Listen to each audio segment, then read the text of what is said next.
It's human nature to forget. However, it is a dangerous aspect of human nature when it comes to our faith. It's dangerous because faith builds on faith. God speaks a word to you. You can forget the word. He blesses you, you can forget the blessing. And when you are now in front of a challenge, it's brand new. There's no God, there's no word. Let's talk about finances. I woke up this morning and my account was in overdraft, right? I got a notice from Bank of America. I'm $35 in overdraft. Mind you, they'll still charge another $35 on the. So that's really like $70. 70.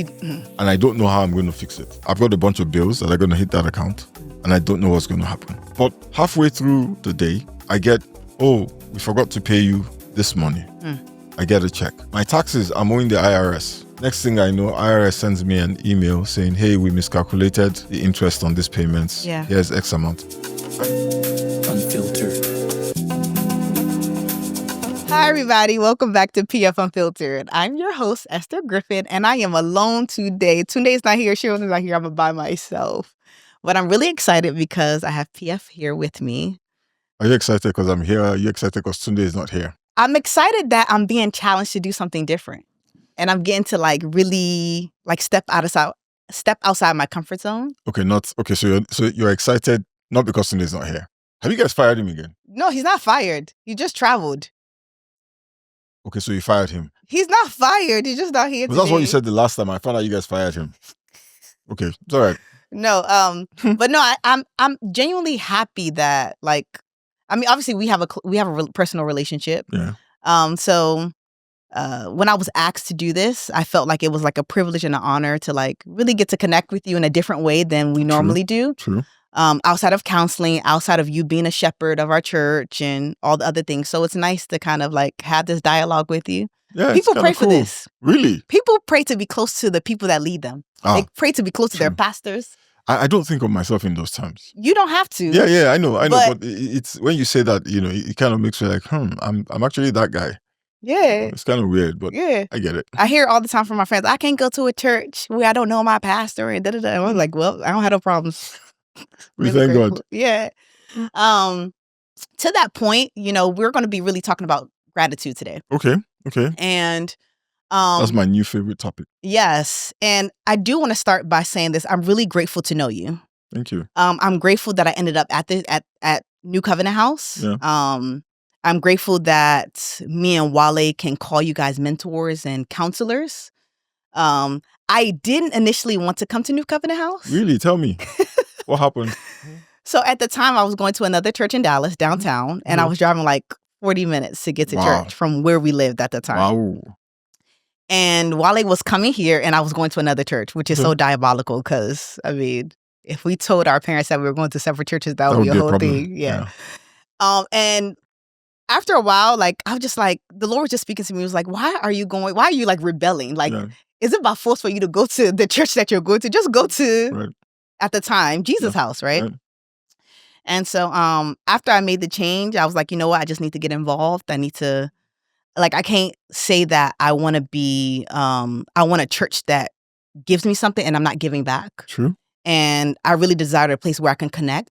Right. And it's interesting, at the other place, even though I was connected there, I didn't feel really amongst. I didn't feel like I belonged. Right. And when I got here, I felt like I belonged, right? See?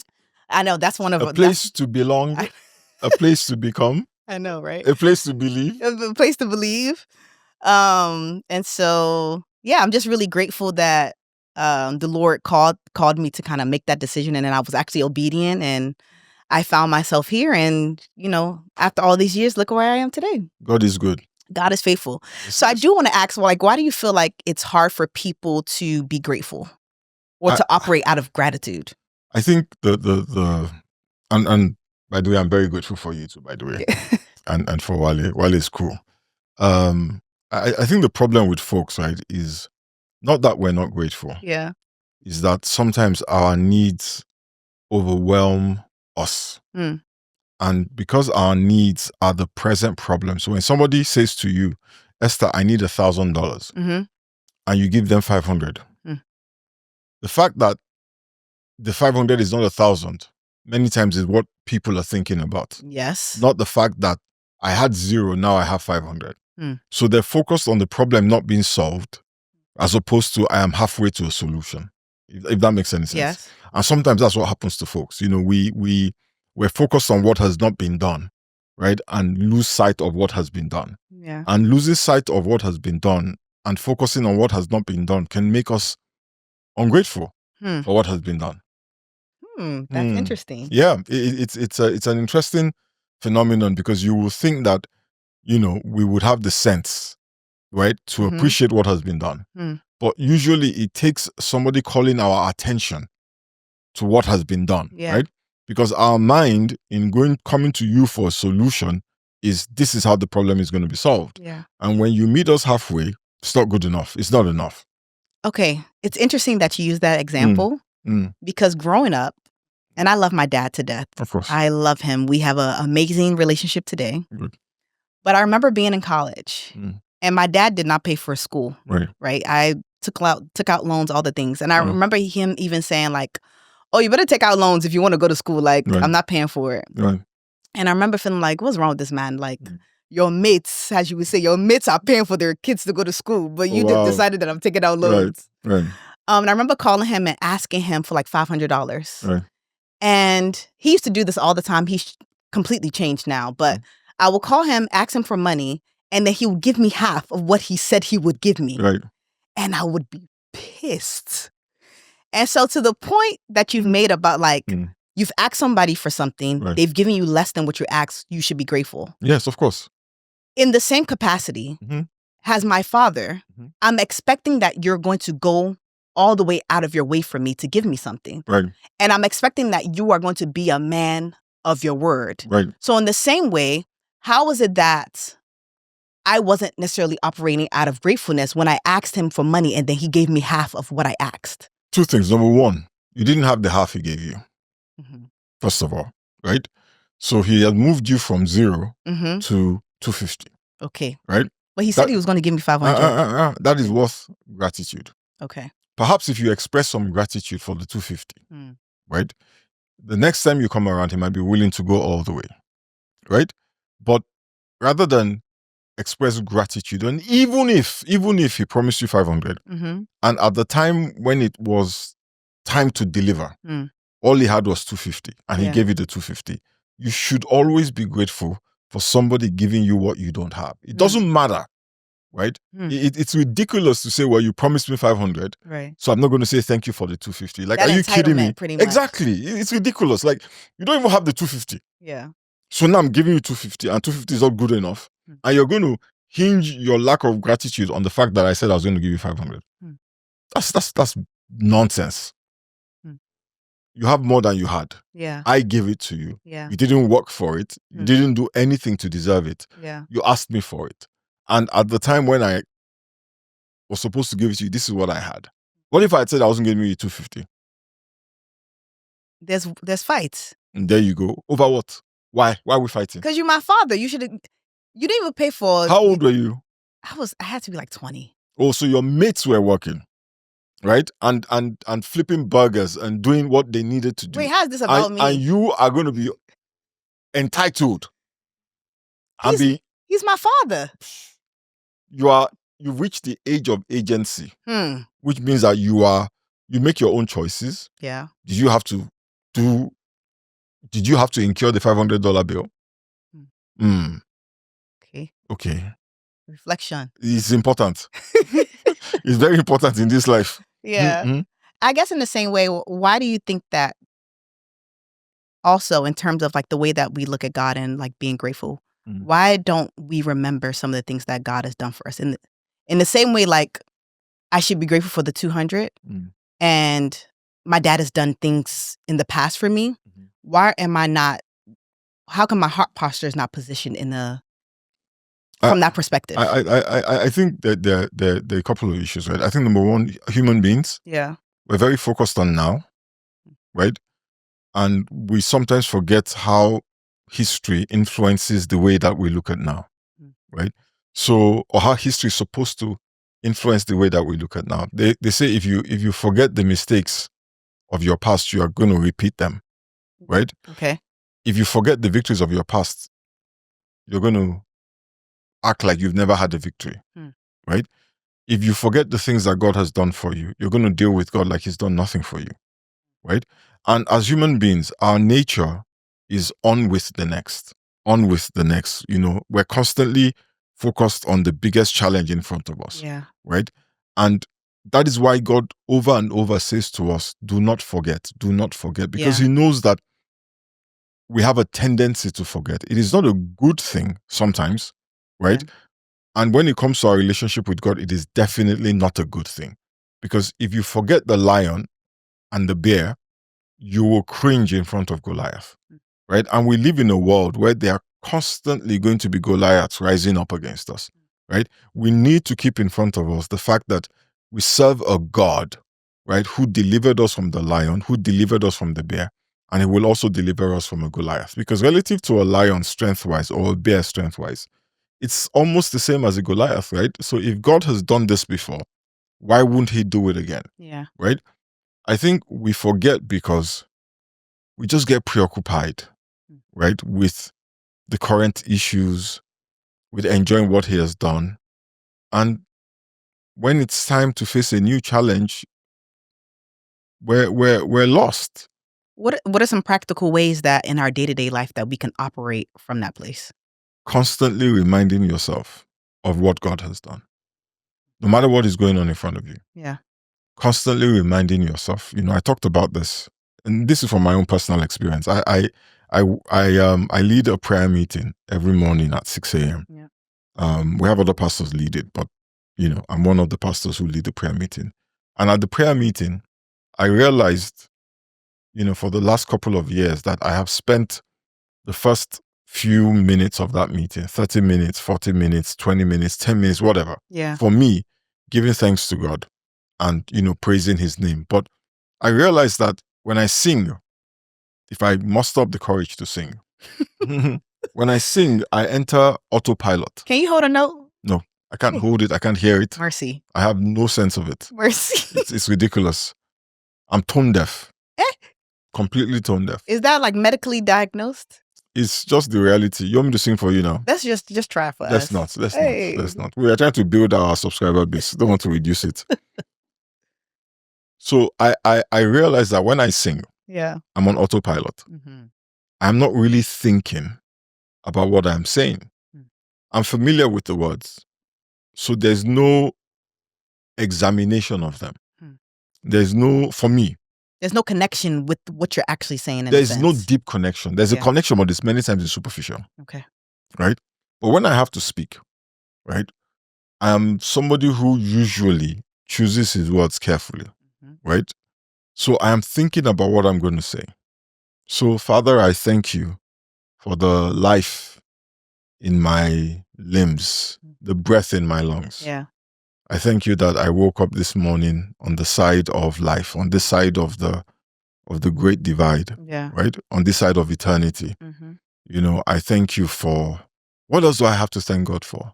So many things. That's what I'm saying. Yeah. That question, right, produces, what do you call it, an excavation of my memory. And I'm like, you know what? Yesterday, you were almost in an accident. Day before yesterday, you didn't know how you were going to pay that bill. A year ago, you were looking at a medical diagnosis that you just didn't know what was going to happen. And you start to go back, and you start to go back, and you start to go back. And this is happening every day, right? So this is what I do. Okay, let's talk about finances. Yeah. Right? I woke up this morning and my account was in overdraft. Right? I got a notice from Bank of America. I'm $35 in overdraft. Mind you, they'll still charge another $35 on the. So that's really like $70. $70. Right. And I don't know how I'm going to fix it. Yeah. I've got a bunch of bills that are going to hit that account, and I don't know what's going to happen. Yeah. Right? But halfway through the day, right, I get, oh, we forgot to pay you this money. I get a check. Yeah. My taxes, I'm owing the IRS. Next thing I know, IRS sends me an email saying, hey, we miscalculated the interest on these payments. Yeah. Here's X amount. And you go through your diary. You go through the diary of your mind, so to speak. and you start to find little things in your finances alone where God has come through for you. And then you go to your health, you go to your marriage, you go to your children, you go to your career. You know, the more you excavate, right, the more you're going to find stuff. And so what that did for me is I realized that as I found those things, many of them I would, in excavating, I would not just excavate the blessing, I would excavate the situation too. Right? So I will remember the trauma or the fear or the desperation or the hopelessness or whatever pain or whatever thing I was going through. That's a good point. Not just like the whole scenario. The whole scenario comes up. You kind of go through all the things that you're feeling. All the feels. And so I'm praying and I get emotional and I start to cry and people are like, what's wrong with this guy? Why is he always crying on this call? But what they don't realize is that I am in trying to find a reason to give thanks to God. That's good. I'm actually looking at everything.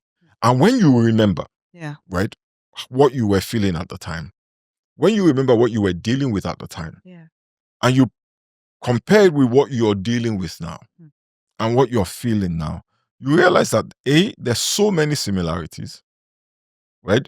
And what you're dealing with now is not much, if at all, bigger than what you've dealt with in the past, right? And God came through on those. So why wouldn't he come through on these? Right? And in those moments, then the gratitude again for those things. Because I'm like, dang, man, you actually brought me out of that. Like, I wasn't even, you know, I talk about, there's a story that I told on one of the podcasts about how I almost got attacked by robbers. In the moment, right, it's easy to miss the magnitude of it. That's a serious incident. Yes. But with time and knowledge of other scenarios that have happened to other people, you realize what could have happened to you. Right?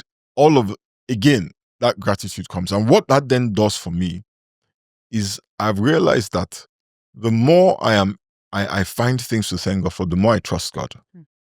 Right? So the things he did for me, right? You know how the Israelites had the 10 plagues? Which, those people are very unsensible people. No, they're us. Are they really us? They're very much us. Because I found that I don't want to learn from people's mistakes. They're very much us. I mean, I don't want to learn from my own mistakes. I want to learn from people's mistakes. The Bible says, do not be like the stiff-necked people who did not enter because of unbelief. Right? And let me tell you something, Esther, right? We are them. We look down on them. But we are them. I think we should look down on them. Well, then we should look down on each other. This is why I say that.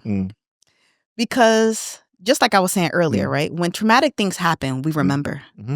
If God separated the Red Sea in front of any sea, it's not a river, it's a sea. How can you forget? How can you forget? How can you walk through it on dry land? How can you, let me tell you, how can your enemies pursue you? And be destroyed in it. Then all the other miracles that he's done, he turned water into blood. Lice. Frogs.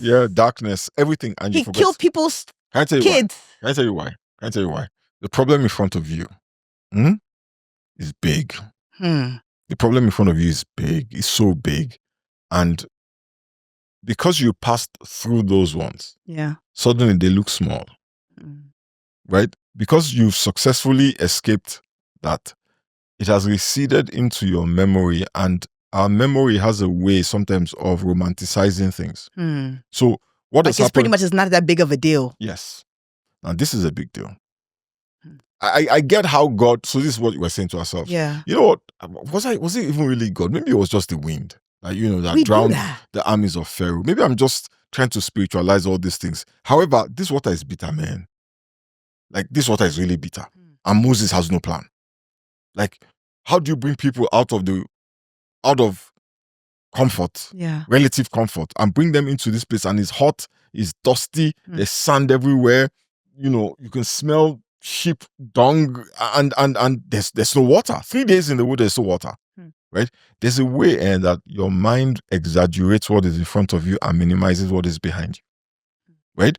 And so you have forgotten what it was like to watch a neighbor get killed by one of Pharaoh's guards. You've forgotten that incident. All the stress and anxiety of being in slavery. You've forgotten all of that. You've forgotten all of that. You've forgotten the emotions of that. When you are feeling this one, it's hard to remember that one. Right? In the moment, it is hard. However, if you do the remembering before and practice the remembering, it influences how you see this one. That's the difference. So these guys, they see all of these miracles, right? All of them. And by the time they get, and I feel like the reason why God, one of the reasons, I'm not in, I don't know the mind of God like that. Yeah.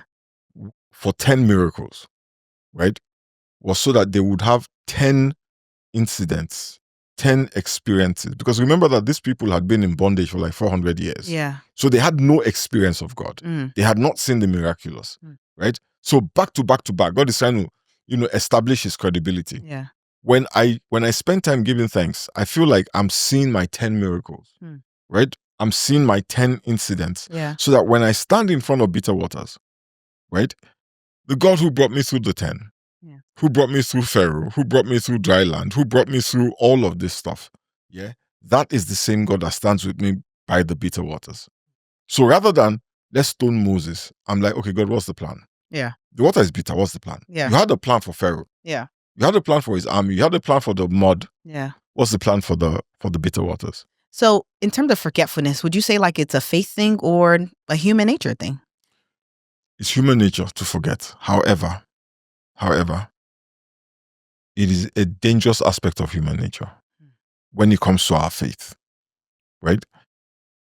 It's dangerous because faith builds on faith, right? God speaks a word to you.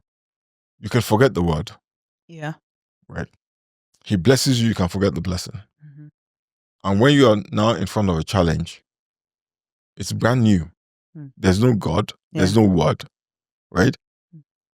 So what are you going to do? You're going to look to yourself.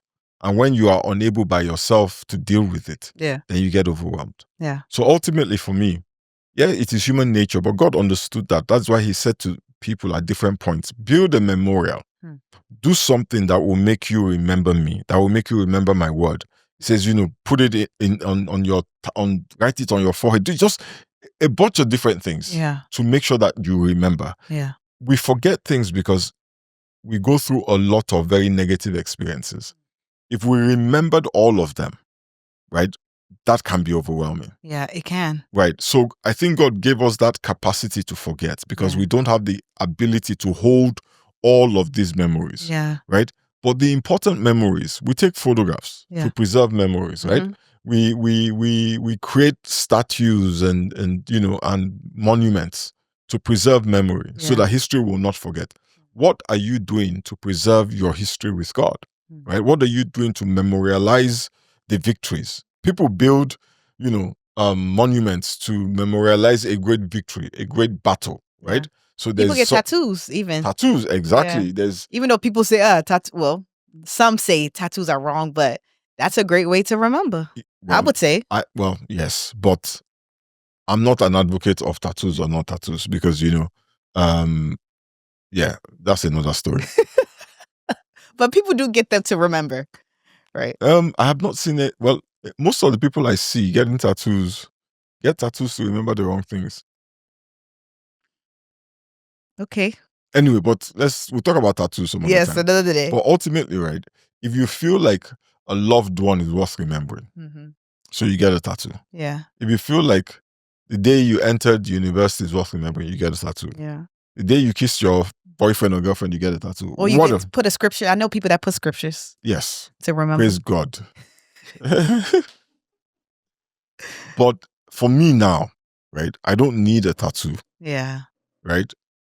The monument is in my heart, which is where it needs to be. So would you say from what you said, people don't need to necessarily build physical? If you need to, absolutely, but you really don't need to. You just have to develop a culture and a habit, right, of being grateful, of reminiscing over the things that God has done for you, right? That's what I do now. And I'll tell you this, right? I have always struggled with, let me not say always. When I got saved, I had a lot of faith. I trusted God for everything. I felt like, God just had my back. Yeah. Then I had a few disappointments early in my Christianity. particularly with things that I thought God had said to me. And a lot of people experience that when they feel like God says something and then and that made me very skittish around trusting God. I just stopped trusting him because on 2 occasions I felt like he said something and it didn't happen. I'm curious, is it possible that he actually said it and then he may have wanted to... Okay. No, he didn't say it. And I'll tell you why I know he didn't say it. I know the circumstances under which I assumed he said it. Gotcha. Right? And he actually didn't say anything. So let me tell you what happened. So I got saved, joined a church, joined the church. A year or 2 years after I got saved. Joined the church, started to serve. And I noticed that every position that I served in, I would be in that position for 8 months max. Okay. And so I was assigned to assist a pastor. And after 8 months, he was reassigned to the UK to go pastor a church in England. And I took over from him. So I concluded that I'm going to be in this position for another 8 months. And then transition. 8 months comes, and my pastor says to me, Femi, pack your bags, let's go to the UK. Come work with me in England. Exactly 8 month patterns, right? And so I packed my bags, went to the British High Commission to get a visa, and I didn't get it. And that was like, whoa. But they had taught me that if your pastor says something, he's kind of like the voice of God. Right. But also your experience almost 8 months. 8 months. Yeah, but that was not what I should have done. Was I should have gone to pray. Yeah. I said, God, what are you saying? But you assumed. I assumed. Gotcha. Right. And I picked up an offense with God. Right. I couldn't trust him. And there's so many different things, right, that I would say I am trusting God for. I'm believing God for. God has spoken a word to me. And then it doesn't come to pass. And what was happening is this. God is building a record on the right of all the blessings with which he's blessing me. But on the left, I'm also putting together a ledger of all the times he's disappointed me. Right? And what then happened is that it started to look like this was bigger than this. Right? It started to look like this mattered more than this. Right? But with the benefit of hindsight, looking back at this, honestly, this is actually zero. This is actually zero. And this is like exponentially much more than I thought it was. Right? In that time, while I was in this position where I was asked to go to England, to the UK, and I couldn't get a visa, a lot was going on in my life. Right? I had a job. I was getting paid for it. Like a corporate job? Yeah. Okay. Yeah. And you were still leading? Yes, but it was part-time. Were you married yet? No. Okay. That was where I met my wife.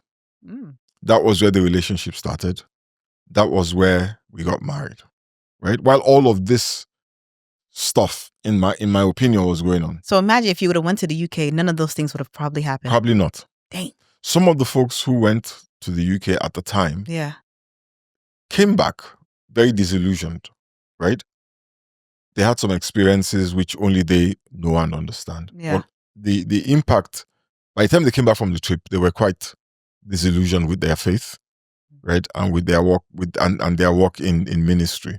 So it's possible that I could have gone to the UK and had all of those negative experiences that they had, right? Not met the woman I married.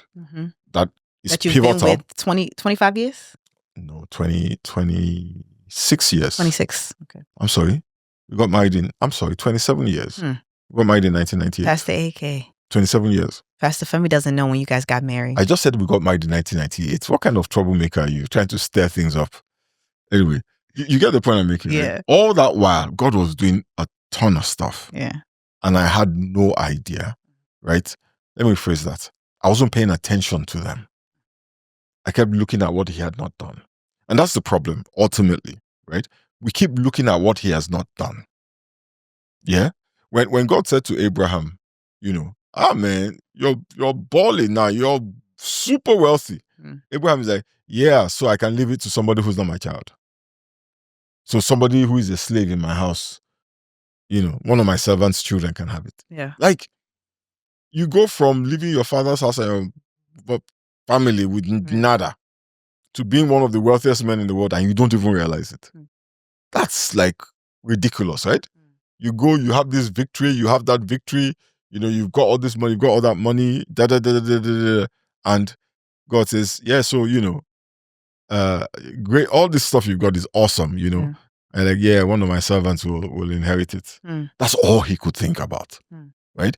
And we many times, okay, I'm going to say, I've said this before. Well, I guess you're saying like he let the idea that he wanted a son so bad overwhelm the fact that God had given him so much. Yes. Yep. And that's what we do. We do. Right? I tell folks that Abraham did not become the father of faith, right? Because he got everything he prayed for. He became the father of faith, right? Through the 25-year period where he was waiting for Isaac. He learned faith in that period. How he did it, the Bible is not exactly clear. Yeah. But what the Bible is clear about is that Abraham was the guy who, at the first sign of somebody threatening his life, he gives up his wife. He says, Sarah, tell them, right, that you are my sister. He literally had to learn it. Yeah. So that's a fearful guy. Yeah. Right?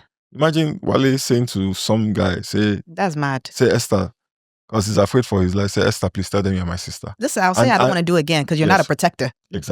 Exactly. So imagine, Esther, this happened twice. Abraham's wife was taken from him. He allowed them take his wife twice, right? Then his wife comes and says, sleep with my maid, right? He does. He sleeps with the maid. Gives birth to a child. His wife is basically, at the time, she meant, how do you give your wife up? How do you say that? I mean, I don't know any man, right? Yeah. Worth the title of a man who would say to his wife, go sleep with that guy to save my life, right? Even if you are thinking it, okay, can you say it?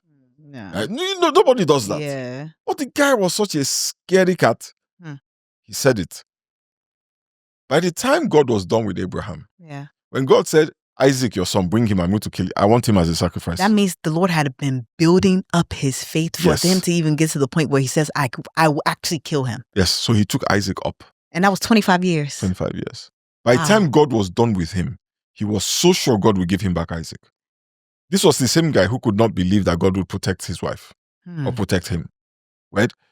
After waiting for 25 years, you're willing to give that up. You must have developed some kind of faith and confidence in God. Do you know what this tells me? What's dinging in my brain? I think for us as individuals, we need to know that the Lord will teach us. He will.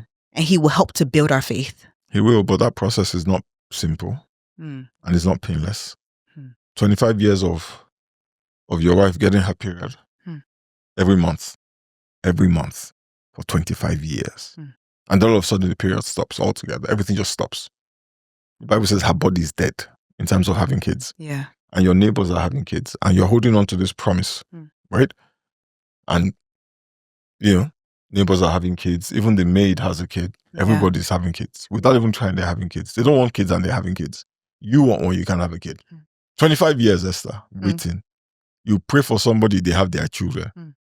Some, the children even come early. Some, the children come before they get married. Children, but you can't have one. God forbid the bad thing. Yeah. The trauma of the constant disappointment. When her menopause started, I'm sure they thought, oh, wow, maybe you're pregnant.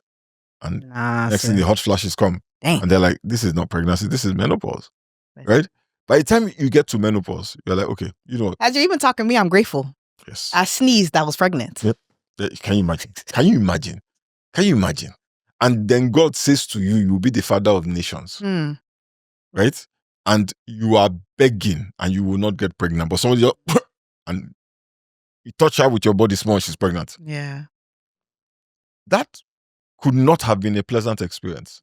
And everybody's like, Sarah, don't worry. We are going to fast and pray for you. Don't worry. We're going to camp now. You are at the top of our mind. Yeah. They'll be sending you WhatsApp messages. That's crazy. They put you in the WhatsApp chats. Let's pray for Sister Sarah, who is believing the Lord for the fruit of the womb. Every day you go to church, the pastor will have a prophecy about you that today is the day of your day. Not today. Mercy. That's the way it works, right? Yeah. So when you say, yeah, God will build us up, sometimes that is what builds it. Yeah. We think, and this is what I've come to realize, that we think God works always through the good in our lives. Yeah. But I've come to realize that many times it is in the tough times and in the bad that He built us up. Guess what? I have a word to back up back up this statement. Yeah. So right now I'm going through a really tough season. Okay. And with work. Okay. And obviously, I've prayed for the job. Like, this is something I really wanted. Yeah. And, I get to travel. Yeah. And I'm really grateful for the travel. And it just really got difficult these past couple of months. Right. And I was just really in a down season. So I was like, no, let me watch something. Yeah. Let me watch something to help encourage me. Yeah. And whatever the show that I was watching on YouTube, because I'm always on YouTube. By the way, y'all can watch this on YouTube. If you're not watching it already on YouTube, subscribe. If you're watching on Spotify or Apple Podcasts. And the scripture that he said was, count it all joy when you go through various trials and tribulations, that it would pretty much breed steadfastness. That the testing of your faith will breed steadfastness. Don't worry, I have it. James. Is James 1. Patience will create. Please find it. Okay. All right, I got it. So this is NIV, James 1. Consider it pure joy, my brothers and sisters, whenever you face trials of many kinds, because you know that the testing of your faith produces perseverance. Right. Let perseverance finish its work. So it says, let the thing that you're going to, let it finish its work so that you may be mature and complete. Right. Not lacking anything. Right. And I think that stuck with me because I'm always saying, I want to be excellent. I want to have discipline. I want to do... Well, perseverance is what I'm dealing with now, God, is really breathing in me a sense of excellence and discipline. But I think the word has helped me be reminded that, like, the things that I pray for, this is what the Lord is working out of me. Right. And that word just pretty much confirms exactly what it is that you're talking about. The Lord won't necessarily do it the exact way that you want it to, you want Him to do it. I guarantee you, or the easiest way. 99.9% of the time, He will not do it the way that you want Him to. He will not do it the easy way. And I think that we've been told a lie about God, right? We have this impression that God is Father Christmas, Santa Claus, who just sits down with his white beard, right? And you come and sit on his knees. And he says, how have you been today? And he gives you whatever you want, right? And we don't realize that there is more to our existence than the life we live now. Yeah. Right? There is a time period where we spend where we are. But there's another time period that is longer where we will be somewhere else. So think about it like this. If you are going to be on earth for 80 years, maybe 100, some people maybe 50, maybe 60, whatever, maybe 120, right? And you're going to be in eternity forever, which is of greater priority. Eternity. Yeah. So we are being prepared. For eternity. Right? And that preparation sometimes involves going through stuff. Yeah. Our faith is important. Our faith is important. Yeah. I think faith is the most critical thing you can have. People have come to a place where they think that the most critical thing is their willpower, their ability to obey. But what they forget is that there is no obedience that comes from a man, right? That God finds acceptable, because it's like you're serving him great food, but on a dirty plate, right? So he says that anything you bring has to come through Christ, right? And we're connected to Christ by faith. The more faith we have, the stronger our connection to Christ. Right. The more faith we have, the more established we are in Christ. Yeah. Without faith, it's impossible to please Him. It's impossible to please Him. Yeah. Yeah. So I do want to pivot a bit and ask, you referenced this yesterday when you were preaching about the 10 lepers. Yeah. That was really good. I do want to ask, how are we like the 10 lepers in that, like, God has done something for us. Right. We go and then we don't come back to say thank you. And the correlation that I want to kind of bring that to is, like, we say thank you out of a place of like, oh, because we know he did, because we've been taught to say thank you. Right. But like, it's not really deep in our souls. Would you say like the 10 lepers, it wasn't really deep in their souls? I don't think it was. I think, okay, let me rephrase that. I'm not sure that it was, because what Jesus did for them was not small. It wasn't just, it was literally their whole lives. Yeah, changed, being returned to them. Yeah. And as immense as what he did was, right, they did not come back. One came back. I feel like what we do is this: we say thank you. And sometimes we're grateful. Right? Sometimes we're saying thank you from religion. What is that? What does that mean when we say thankful from religion? Okay, so that story of the 10 lepers, for example, right, teaches that the 10th leper came back and he got more. So the first 9 got he got cleansed. He got cleansed. Yeah. When he came back, he was made whole. Yeah. So there's a teaching in the faith that when you come back, when you keep saying thank you, you get more. Right? But those guys never said thank you. They just went. Right? They got healed and they kept going. I think that a lot of us, out of habit, thank you, and we keep going. You better say thank you or he won't give you anything again. Thank you. But like your dad. Is that not enough to say thank you out of like fear? No, not necessarily fear, but like for you to have the acknowledgement that if I don't say thank you, I won't get it back. But also, like, can 2 things be true? Let me tell you why 2 things can be true, but why this is a problem. Okay. Your father said, you asked him for 500. I said, I'll give you 500. He gives you 250. Now, if he was within striking distance of your face, would you have mouthed off? You'd have probably said thank you. No. Yeah, I would have said thank you. Right. But would you have felt grateful? Yeah.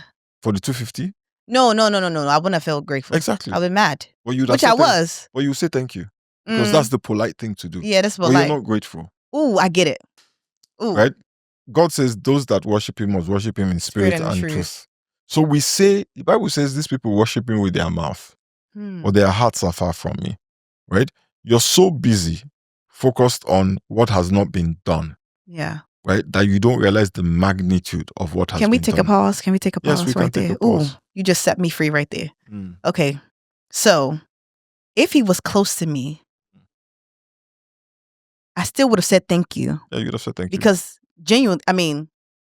I'm thankful that he gave me the 200. Yeah. But I'm not really thankful because it wasn't enough. Yes. And in the same way, we do the same thing with God. Yes. He gives us something. Yes. But because he didn't give it to us exactly the way that we wanted it. The way that we wanted, when we wanted it, how we wanted it, and it is not exactly what we're currently struggling with. Ooh. So let me explain. This is good. So you need a house. You need a house badly, right? And you go to a friend and say, hey, I need a house, and it's going to cost me $5,000 to get a house. A friend says, well, hey, I don't have any money to give you a house, but here's some money for your gas. Right. For gas in your car. Yeah. Right? And your friend gives you $50. And you're like, what is this? $50? What am I going to do with $50? Then your home training kicks in. And you say thank you. But in your mind, you're like... But inside, you're like, this guy's very... Exactly. Like, are you... unserious. Exactly. Right? So I don't want to say the word that I really want to say, but... you walk away with actually maybe even a little bit of resentment. Right? So you're saying to God, oh, I need a child, I want a child, I want a child. You get a promotion at work. You're going to say thank you. Yeah. But deep down, you're like... You'll be like, is this what I asked for? Please now. I have enough promotions. This one is just more work. Not knowing that the Lord is probably giving you the promotion to provide you with enough savings so that you can have a baby. Whatever reason, you didn't have the promotion before. It doesn't. I don't even care why he gave you the promotion. What matters is that if you think about it, yeah. If you think about it, right, he has blessed you. Whether it's $5 for gas, full stop, period. So be thankful for that. Be thankful for that. I feel like the lepers, they teach us some things, right? In the sense that they left, I believe that they got preoccupied with life. Yeah. And totally forgot to come back and say thank you. I doubt that they didn't say thank you, right? Yeah. But what they were going towards was way more important to them. It was way more exciting, right? Sometimes it is that we're so happy enjoying the job, we forget who gave us the job. Enjoying the paycheck, we forget who gave us the job, right? Or we just, I don't need another job. I need to get married. Yeah. So a lot of, using this as an analogy now, a lot of the young ladies I talk to, right, don't express gratitude for the jobs they have, or the cars they drive, or the homes they live in, or the families that they have. Yeah. Because they're not married. Right? They're so frustrated about not being married. That they miss out on all the good things. They are not, I don't want to say they're not thankful. They are thankful. Right? But it's the same example. They're thankful, but deep down they're like, what I asked for is not what you're giving me. Exactly. So they don't really even reflect the thankfulness. Yes. If I gave you something and you were thankful, wouldn't the joy of your gratitude be visible? Yeah, it will reflect that. It will reflect it, and it will touch your life. Yeah. Right?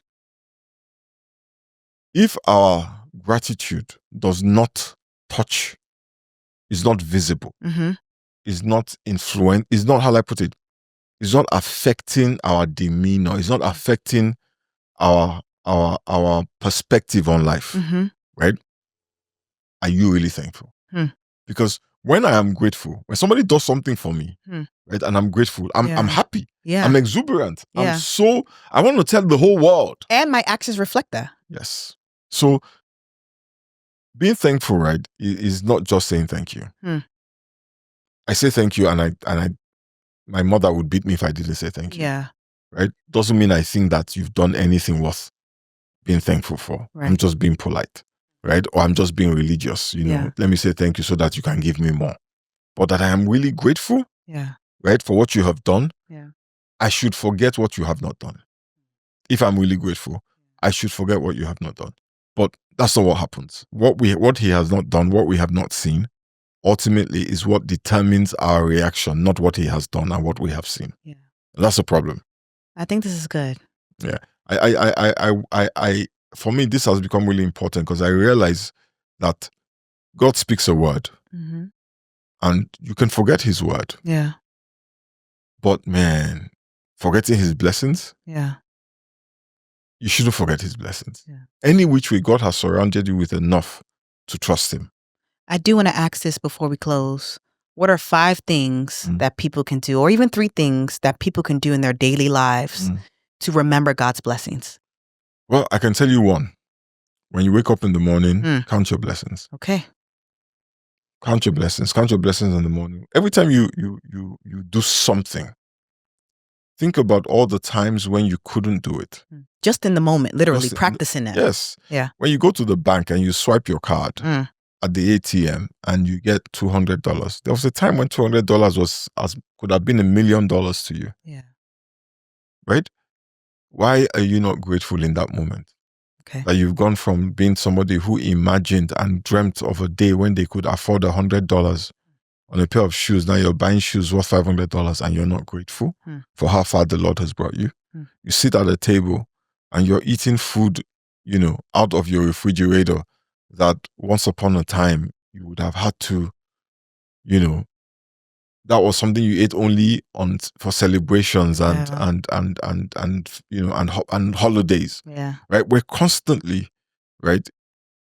As you and I sit here, when we started this church, New Covenant House, the place where we had our first service was barely bigger than this room. Why don't I remember that and be thankful for how far the Lord has brought the church? Yeah. Why do I want to look and say, oh, well, the door into my office is kind of sticky? Why does that preoccupy my mind? Right? It's habit. It's literally you intentionally, right, reminding yourself of all that the Lord has done for you. I do it in the mornings at 6 a.m. Okay. And it carries me through the day. Yeah. What are some other things that we can do apart from that? That's it. I wish there were more. Yeah. That is it. And It's that is simple. enough. It's that simple. It's not a complex thing. It's not a 5-syllable thing. It's literally a remember. Do whatever you need to do to remember. For me, it is sitting down there, closing my eyes and excavating my past. There was a day I was saying thank you. And I was like, Lord, I thank you for 1986. That was the year I entered university. And I remember how I felt when I couldn't get into the university I wanted to get into. And then how I felt when I got into university I got into. I said, God, I thank you for 1987. Because I remember in 1987, that was my second year in university, and I met some friends and all sorts of stuff happened. And I went through the years, and every year I found something. Yeah. That's right? good. I found something to be thankful for. Yeah. A friend of mine, who was on the call kind of laughed at me about it, like, you're thanking God for every year. So I just joined God to be thanking God with you. But my hope is that people will tune out every other voice, including mine, and focus on their own lives and how good God has been to them. Yeah. And hopefully if we can do that, then we have enough faith to face whatever Goliath stands in front of us. We're constantly talking about how, David remembered the lion and David remembered the bear. We have lions in our past and we have bears. Yeah. And we have elephants and we have hippopotamus. We have a bunch of stuff in our past. Yeah. If you remember them, you look at Goliath and say, you get out, you uncircumcised Philistine. How dare you? Right? There's a boldness that people have that we are like, David was this or Solomon was this. But there's a record of how they got there. Right? And God gave us that record so that we can be equipped. Yeah. Right? So that we also can stand in that place and just trust God that the mountains can move. And the mountains can move. Oh, absolutely. Thank you. You are absolutely welcome. I had a great time. Yeah? This is so good. Wasn't scary? Listen, it wasn't. There you go. I think anytime we do our podcast and we record together and stuff, I do walk away leaving with a lot. Awesome. I'm glad. Me too. I do. And so I'm really grateful for the time. I hope you guys enjoyed this episode. Like I said, it set me free because I'd be out here ungrateful, just like the Israelites, even though I was doing proud before. But I'm really grateful, and I'm grateful for how far the Lord has brought me, and I'm reminded of that today. Yes. I hope you guys join us for the next one. Subscribe, comment, like, share if you thought this episode was good. And we'll see you guys next time. Awesome. Take care, guys.